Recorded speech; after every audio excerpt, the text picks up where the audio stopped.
ఈరోజు ఇక్కడ వేలాది మంది కూర్చొని ఉన్నారు. చాలా సంతోషం. సువార్త సత్యం విన్నారు ఇప్పటిదాకా, ఇంకా సంతోషం. మరి కర్తవ్యం ఏంటి? ఒక పక్క దైవజనుల మీద ముద్రలేస్తున్నారు. రెండు రకాలుగా చంపటానికి మత ఉన్మాదం కుట్రలు మన్నుతుంది. శారీరకంగా చంపటానికి, క్యారెక్టర్ పరంగా కూడా చంపటానికి. ఈరోజు క్యారెక్టర్ మీద కూడా ముద్ర వేసి, ఏమండి, చనిపోయిన దైవజనుడు ప్రవీణ్ పగడాల గారి గురించి ఎలాంటి ముద్ర వేశారంటే, హైదరాబాద్ నుంచి ఎక్కడ రాజమండ్రి సమీపం వచ్చేదాకా ఈ దారి పొడుగున మంచినీళ్ళు తాగాల, అన్నం నెల ఓన్లీ మందే తాగుతున్నాడు. అది కూడా ఏందనుకున్నావు? రమ్ము, జిన్ను, ఏమండి, బడ్వైజర్ బీరు, మళ్ళీ నీళ్ళు కూడా లేవు, వాటర్ బాటిల్ కూడా లేదు. డబ్బాలు కొనుక్కోవటం, దారి పొడుగున పరమాణాలా తాగటం, రావటం. 3 చోట్ల పడ్డాడు.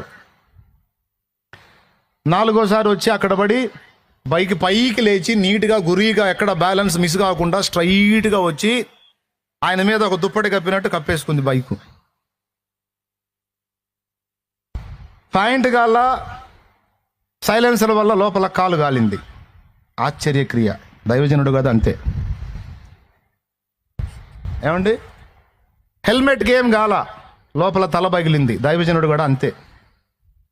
అంతే. అర్థమైందా? బాడీలో ఎక్కడా దెబ్బ లేదు, ఓన్లీ పెదాలు మాత్రమే చీలాయి.